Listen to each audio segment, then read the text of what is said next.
Former President Bill Clinton just wrapped up a deposition taken by the House Oversight Committee. Clinton wanted to do the deposition in public at a public hearing. The MAGA Republicans wanted to do it in secret, and former President Clinton turned the tables on Donald Trump here and also mentioned that Donald Trump appears to have been bragging about his relationship with Epstein, how close they were. And former President Clinton said that when Donald Trump would bring up Epstein around Clinton, Donald Trump talked about how they had a falling out regarding a real estate deal, which is what we have previously reported on the MeidasTouch network, and not that it involved Donald Trump kicking Epstein out of Mar-a-Lago because he discovered that Epstein was engaged in child sex trafficking and other crimes. It was over a real estate transaction. That's what former President Clinton testified as well. But of course, the MAGA Republicans, who wanted to keep this thing secret for a reason, they tried to change the narrative right away because they know that Clinton's testimony was actually very damaging to Donald Trump. And so what ended up happening is you had the MAGA Republicans rush out after Clinton's deposition was over. You see James Comer right here, and I'll show you what he said in just a moment, where he said, look, everybody, Bill Clinton exonerated Donald Trump. He said they're using Bill Clinton as the character reference now for Donald Trump. That's how desperate they are. They go, former President Clinton went on to say that President Trump never said anything to me to make me think that he was involved. And he meant with Epstein. Now, as Democratic Congressmember Frost, who was in attendance at this deposition, said, I'm happy to clarify President Clinton brought up a conversation he had with Trump in New York City regarding Epstein. Clinton said that Trump told him that he had a falling out with Epstein due to a land dispute, a real estate transaction. This directly refutes Trump's claims about why he fell out with Epstein. And the House Oversight Dems Rapid Response responded right away, and they said, let's be clear. Today, President Clinton raised more questions about the relationship between President Trump and Epstein, specifically with regards to the reason their relationship ended. Claims that President Clinton fully exonerated Trump are wrong and a mischaracterization. In fact, President Clinton confirmed that he knew Trump and Epstein had a close relationship and said Trump reported having great times with Epstein. The full transcript, unedited, should be released immediately. This is why the MAGA Republicans want to do these depositions in secret. Even if they're going to release the video later on, they want to rush out, change the narrative, spread the propaganda, try to overwhelm people with lies, and then people get confused about what really happened. That's why it's important that we report on all of the facts here at the MeidasTouch Network. But just so you can see what James Comer reported, here's what James Comer said happened. Here's what he says. Play this clip. The Democrats, who are the minority, had an hour. We will break for 10 minutes, then the majority will go back for our second hour, which will be the third total hour. That might be the halfway point. After that, that's yet to be determined. But just wanted to mention something, because I know there's a lot of obsession about President Trump from the media, a lot of curiosity about President Trump from the media. I want to make a statement, because they'll probably not mention this when they come out here. Ranking Member Garcia asked President Clinton, quote, should President Trump be called to answer questions for this committee? And President Clinton said, that's for you to decide. And the president went on to say that the president, Trump, has never said anything to me to make me think he was involved. And he met with Epstein. So I know there's a lot of curiosity about President Trump. I thought that was an interesting thing that President Clinton said. So I'll let the Democrats have the podium and they can answer your questions. But we'll come back at the conclusion. The majority will, and we'll answer all your questions. Now, before former President Bill Clinton's deposition took place, Donald Trump was holding a press conference outside the Oval Office, on the White House lawn, where he said, I like Bill Clinton. I don't like seeing him deposed. And Donald Trump was terrified that Bill Clinton was going to do exactly what he did, which is to talk about the situation where Donald Trump told Clinton about Trump's friendship with Epstein and the great times they had together, and that they ultimately fell out because of a real estate transaction. Here's what Trump said about Bill Clinton's deposition. Let's play it. Today, but no, I'm not happy with the way they go.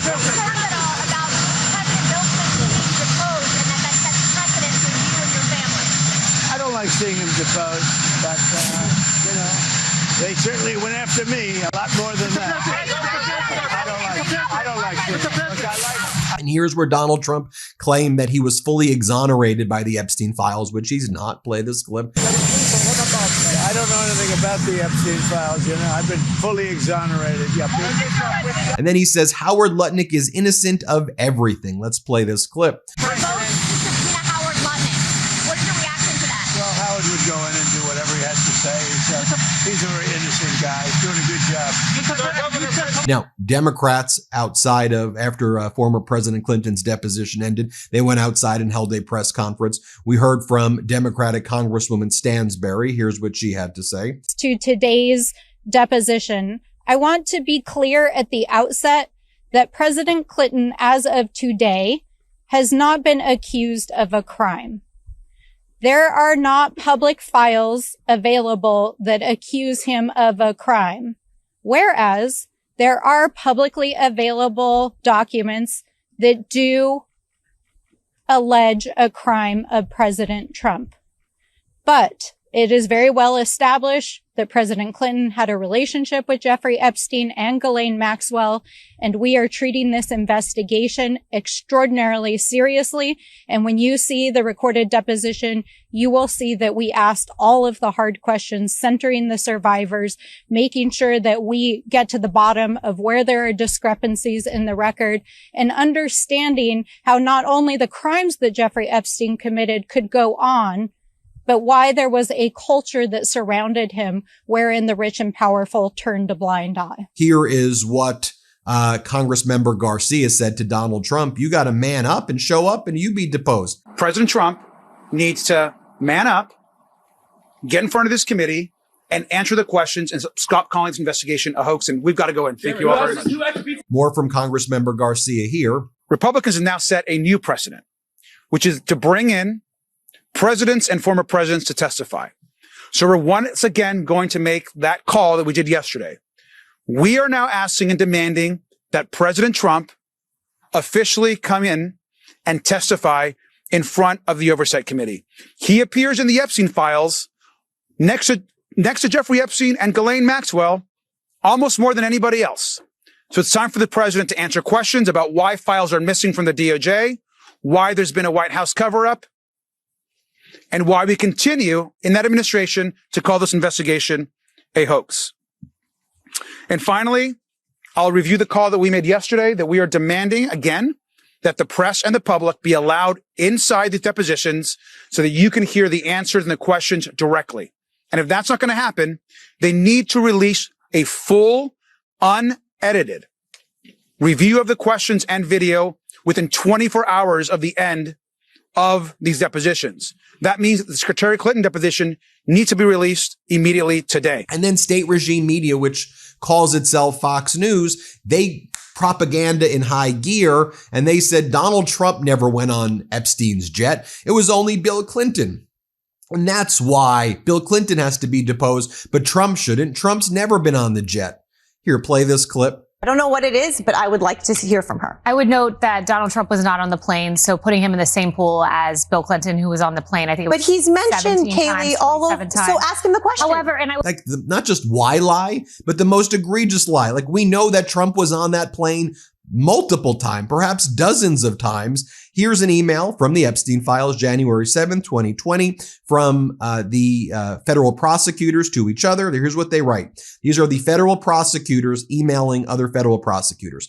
For your situational awareness, wanted to let you know that the flight records we received yesterday reflect that Donald Trump traveled on Epstein's private jet many more times than previously has been reported or that we were aware of, including the period we would expect to charge in a Maxwell case. So it's right there. Let's take a look at the statement that former President Bill Clinton put out. Here's what he posted. As someone who grew up in a home with domestic abuse, not only would I have not flown on his plane if I had any inkling of what he was doing, I would have turned him in myself and led the call for justice for his crimes, not sweetheart deals. Here's a statement by President Clinton. Here was the opening statement that he gave to the House Oversight and Government Reform Committee when he testified today. Good morning. Welcome to Chappaqua. I'm here today for two reasons. The first is that I love my country, and America was built upon the idea that no person is above the law, even presidents, especially presidents. Democracy requires every person to play their part. And I hope that by being here today, we can bring ourselves a little further away from the brink and back to being a country where we can disagree with one another civilly, where the search for truth and justice outweighs the partisan urge to score points and create spectacle. I'll do my part, and I hope you'll do yours. The second reason I'm here is that the girls and women whose lives Jeffrey Epstein destroyed deserve not only justice, but healing. They've been waiting too long for both.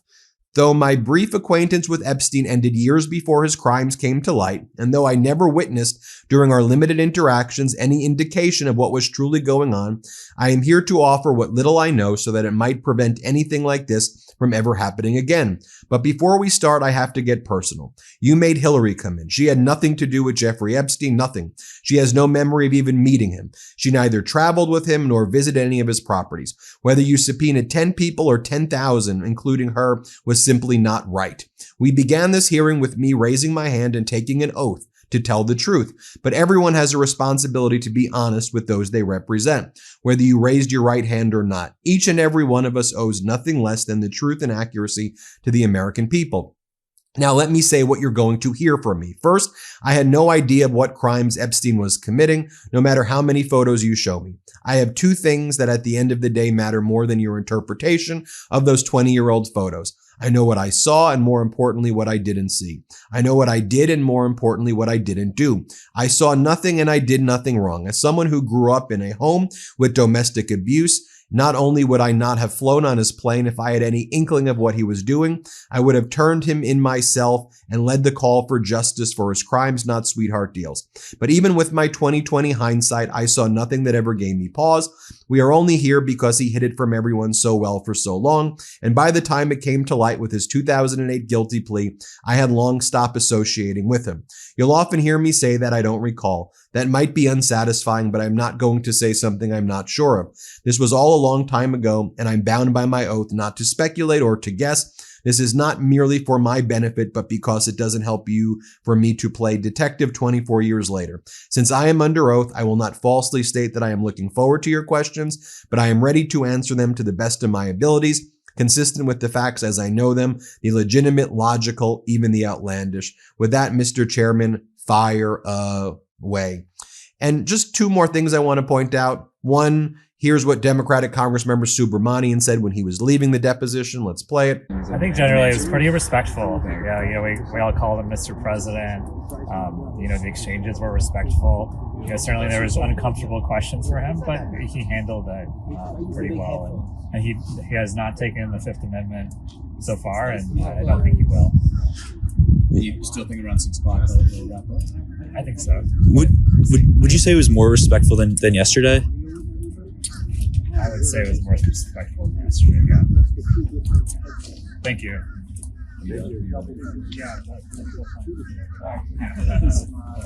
And finally, just as a YouTube cleanser, a palate cleanser, an eye cleanser, if you will, this is former President Biden going on board a commercial flight, chatting with the people around him and looking happy and healthier these days. Play this clip. Thanks for taking the time to talk. I know that children in Gaza are dying every day. Sorry.